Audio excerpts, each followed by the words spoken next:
Om Namah Shivaya. Welcoming you all to the next session of our course. So we'll start with prayer. Om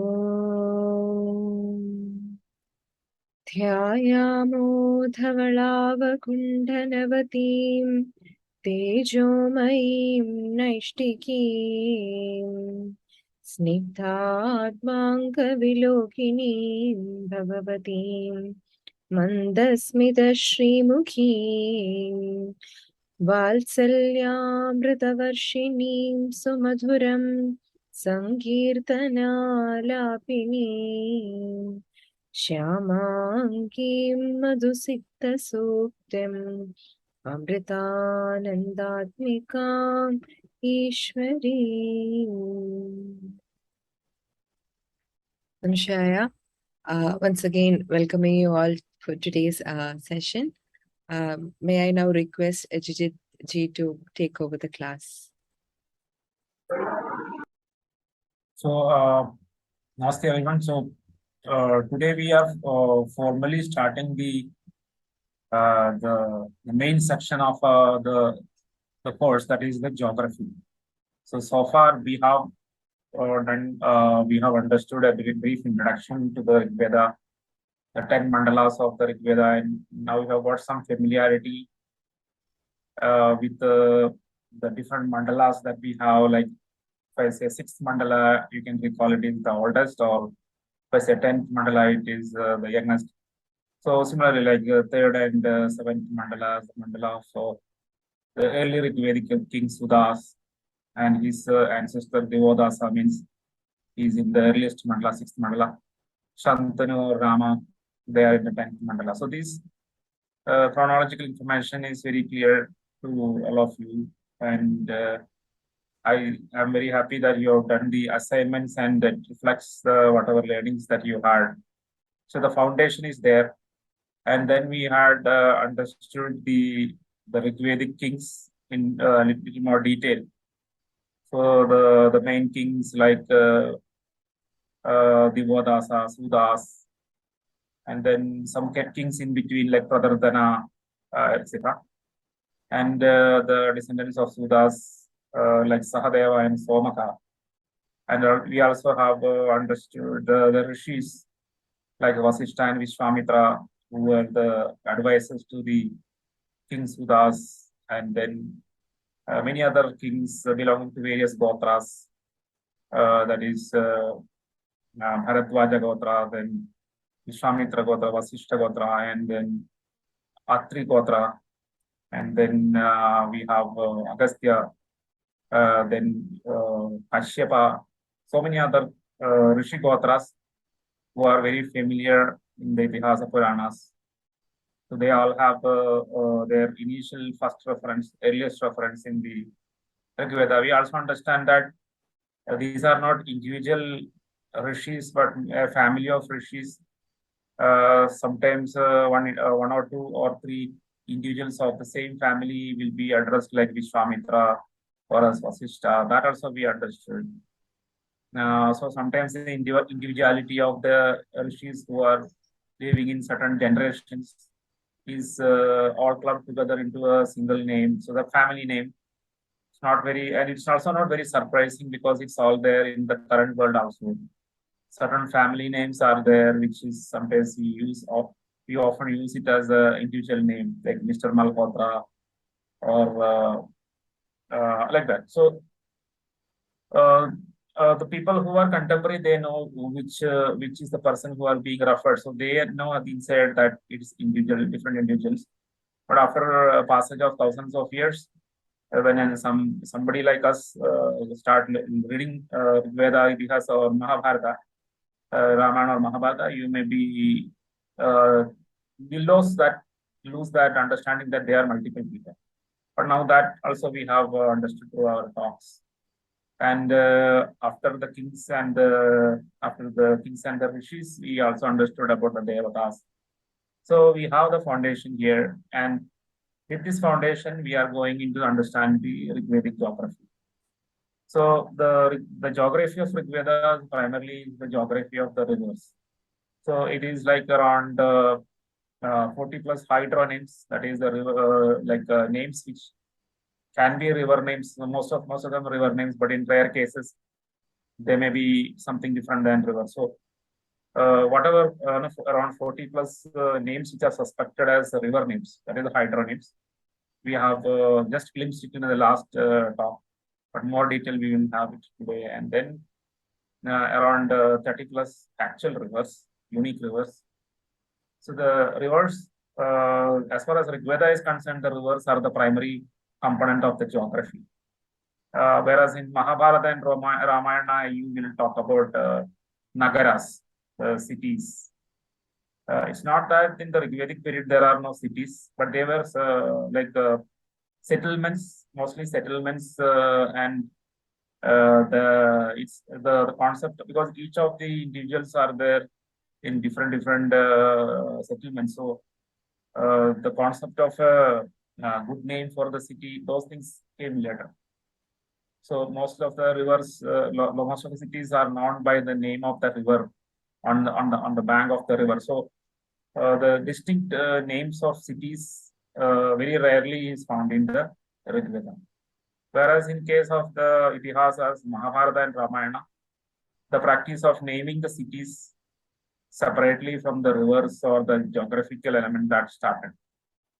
So that is why we see a lot of names of cities, names of villages, towns, all these things we see in the Itihasas. And very rarely we definitely some names like Varaprithvya, and there are certain names like that for regions in Rigveda. So Rigveda is not devoid of place names. So we have the names like Sapta Sindhu, Varaprithvya, then Nabha Prithvya. These two names are synonymous to the Kurukshetra region, which is later in the Itihasas they call it Kurukshetra. So that place, that region to the north of Haryana, that is the northern part of the Haryana, is known as Varaprithvya or as Nabha Prithvya, the best place in the world. That is the kind of name then given to the Kurukshetra. Similarly, the Sapta Sindhu region, that is we consider the whatever we call Punjab, that is the Pakistan side and Indian side of Punjab. That was designated like the word Sapta Sindhu was used for that.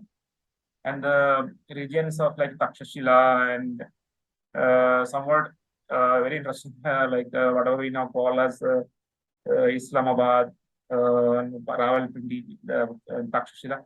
That region was known as Sharyanavat region. So this is the north to the west of Kashmir. So the northwest are the regions in Pakistan to the west of Kashmir, where currently Islamabad, Rawalpindi, all these places were located. That was called Sharyanavat.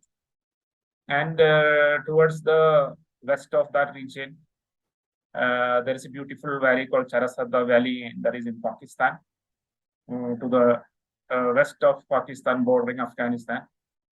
That is the Gandharva region. So in the Rigveda, the term used is Gandharva. So there is a V in between, there is a Swara V in between. And compared to that, during the Ramayana and Mahabharata, that is the late Ṛgvedic, towards the end of the late Ṛgvedic period, that Gandharva, the Va got somewhat diluted and it became Gandhara. So these are the kind of place names, the region names that we see in the Ṛgveda. And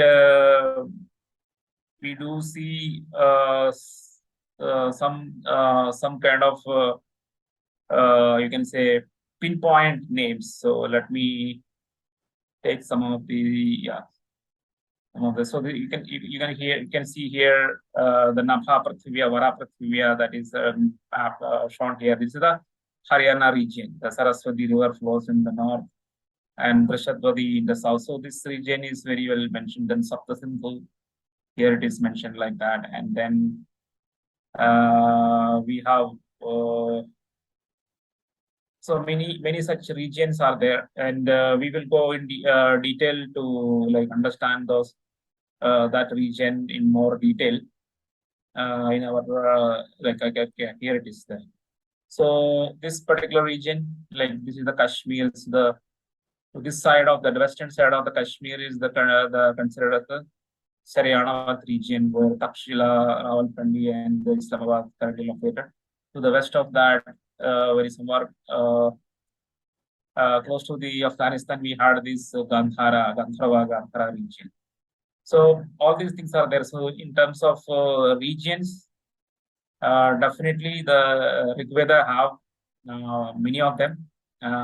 And very rarely some localities, like for example, yellow color, like Bharati Tirtha, Ilaspada, Manusha. So these some locations are mentioned. Currently, these locations like Manusha and Ilaspada, which is two locations related to Manu and his daughter Ila, and then the guardian goddess of the Bharatas, the Bharati. These three are very prominently located in the Kurukshetra. These locations are very prominently mentioned in the early part of the early Ṛgvedic period. And as I mentioned, the Takshashila, that is my identification newly introduced in my book, is identified as the Pastyavadi. There is a name Pastyavadi, which is a location in the Haryana region. That is the ancient Ṛgvedic name of the this Takshashila. So whatever was Pastyavadi later became Takshashila. That is how it is known in the Ramayana and the Mahabharata. Both Itihasas mention Takshashila. So it's an ancient Ṛgvedic name was Pastyavadi. Just like Kurukshetra, which is again mentioned in the Itihasas, that is known as Varaprithivya in the Ṛgveda. So there is a name difference in the name. So some places undergo evolution. See, for example, some river names. For example, take this case of Parushni. So the Parushni river, this is the Ṛgvedic name, but in the Mahabharata, the name has changed to Iravati, and that Iravati name today, because it's our people got not patience to say Iravati there, so they call it Ravi River. Basically, it's Iravati shortened into Ravi River. And there is another river called Asikni here, Asikni River. So Asikni, what happened? This is the Ṛgvedic name, and in the Mahabharata, it is not a Chandrabhaga. And Chandrabhaga, that is the name which it is shortened, and we call it Chena. So there are similarly the river names. So many other river names are like that. So now this is yesterday. I mean, so the previous talk, I have just glimpsed these tables, and in today in this talk, what we do is we got a little more detail and familiarize with some of them in a little more closer manner. So that's why I'm calling these river names with some starting with the same familiar river names. For example, if you look at it, there are 45 hydronyms are there. That is the names of water bodies, or it's basically the river names and suspect river names. And only in the detailed analysis, maybe some of them can be rejected as not a river name, but others can be are by de facto river names. So this is the reason being like the Ṛgveda sometimes deifies the river. So a river is mentioned as a river as well as a goddess. For example, Saraswati. She is mentioned as a river very clearly, like Saraswati is mentioned as a river. And last session, somebody asked a question, how do you distinguish it as a river? Yes, because it mentioned about floods in Saraswati. It mentioned about rains increasing the water in Saraswati. It mentioned about elephants bathing in Saraswati. Frogs frogging in Saraswati. So many things. So that is how we understand that it is a river name. Of course, Saraswati is a goddess praised in the Apri Suttas along with the Ila and Bharati. So she has the Saraswati is both. These Ṛgvedic people are fully aware that Saraswati is a river, and they also deify the river. So that is a natural thing to be expected in our tradition, Hindu tradition. So we have the rivers and the mountains forest, trees, all of them are devatas as well as the natural entities for us. And river Sindhu is also deified, like some of the prayers are to the river Sindhu. So not only Saraswati, the river Sindhu also have a second prominence in the Ṛgveda. And after the river Saraswati, the most revered, deified river is Sindhu river. Mata Sindhu, like that, those kind of terminologies are there. Like Sindhu is the mother. Like that, there are such terminologies also there. So river Sindhu is also a sacred river, exactly like river Saraswati, but the highest sacredness is attributed to the river Saraswati. And then let me try to familiarize with each of the rivers a little more in a short discussion. So you have Amshumati river. So let us go with the numerical. So Amshumati is nothing but a synonym of Yamuna. So Amshumati, just like Ganga is called as Jannavi, or as Bhagirathi, or as Ganga. So multiple names for the river Ganga. Similarly, river Yamuna have one more name, that is Amshumati. So that Amshumati river name is also there.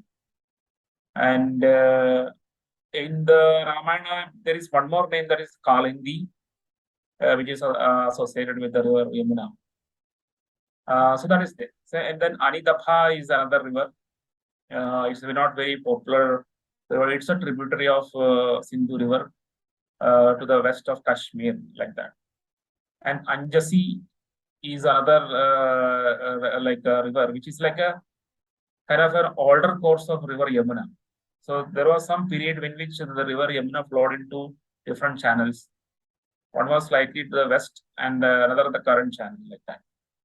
So the western channel, which is a straight river, flows to the Haryana, is called Anjasi. And the same river is also called Yavyavati. So these two names are the same, refer to the same river.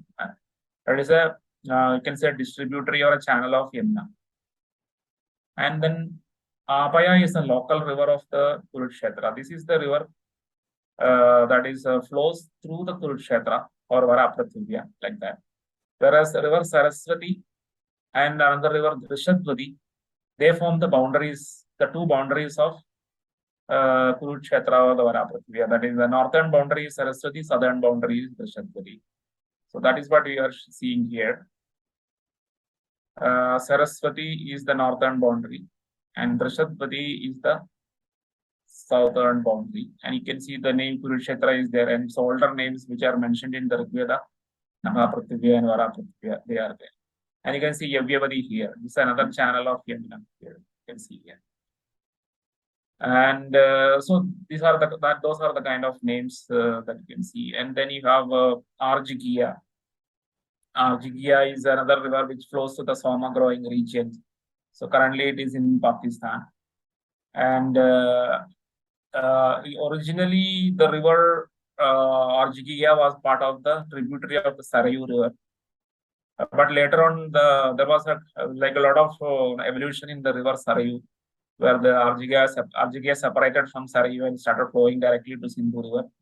And so, yeah, Sarayu, this Sarayu is different from the tributary of Ganga that is flowing through Ayodhya in Uttar Pradesh. So instead of being a tributary of Ganga, this Sarayu, which is mentioned in the Ṛgveda, is the tributary of Sindhu river. And currently it is known as the Haro river, which is flowing in Pakistan. And the Haro river, the tributaries, there's Ṛgvedic and Sushoma, there is another Sushoma here. So they were like tributaries of Sarayu river, and they flow into the Sarayu river, and then the Sarayu river flow into river Sindhu. But in the later period towards the 10th mandala, because the Ṛgveda is a very long, the early to late Ṛgveda, there are more than 1,000 years gap. So because of that, there are some, within 100 to 200 years, the river dynamics keep on changing. So when you say 1,000 years or more, the river dynamics have very drastic changes. So because of that, in the middle Ṛgvedic period, the river Sarayu was the main river flowing into the Sindhu by catching Ṛgvedic and Sushoma. and it was a very river with full flow, with and it was a very important river, and the Western Ikshagos were living there. A lot of things, a lot of political importance for the river Sarayu, because there was a kind of a conflict between two branches, two family conflict between Sudas and the ancestor of the Pandavas and Kauravas called Samvarna. So just like it is a kind of an older version of the older replica of the Mahabharata, where they both were very dominant. So the most dominant king Sudas persisted, and Samvarna has to flee from the Varaprathavya. And Samvarna was exiled, just like the Pandavas were exiled from the Hastinapura. The Samvarna was exiled from the Varaprathavya region, from the Kurukshetra region to west of the Parushni River. And then Samvarna was having a kind of alliance with the Anava king, Kavishayamana, and both of them fought with Sudas. That is the Dasharajna battle, where 10 other kings were there, along with the Samvarna, who is mentioned as the Puru of scornful speech, enemy of Sudas, and Kavichayamana, and then 8 more other kings. They fought with Sudas, but the powerful Sudas defeated them. And because of that, they went to further westward, and they lived in the Sarayu Sindhu region. That is where the Sarayu joins the Sindhu. And that region was the place where the Western Ikshvakos, that is the Trikshis, were living there. The Trikshi give asylums to the Samvarna, that is the Puru. They lived there. And because of that, their lineage got intermixed. There is a Trikshi lineage, Western Ikshaku lineage, and the Bharata branch of the Samvarna. They got mixed up, and that resulted into the Kuru lineage. And that Kuru lineage, they came back to Varaprathavya, which was the kingdom of their ancestors, and then changed the name to Kurukshetra. That is the time when the name Kurukshetra became that is the birth of the name Kurukshetra. So before that, that name was not there. And this is the reason there is nothing, name Kurukshetra is not mentioned in the Ṛgveda. But definitely the location is identifiable by the name Varaprathavya, because it is mentioned as between the Saraswati and Drishadvati. Exactly like Kurukshetra is mentioned as between Saraswati and Drishadvati in the Mahabharata. So both the texts, Ṛgveda and Mahabharata, is a window to the same region. They talk about the same region, but the names are different. So that is the very importance of the river Sarayu, and that is why I have mentioned all these political, geopolitical aspects, so that you get a connect with the river Sarayu, and also understand that it is different from the the Sarayu of UP, Uttar Pradesh. So the Sarayu of Uttar Pradesh have lot of political or geopolitical or religious significance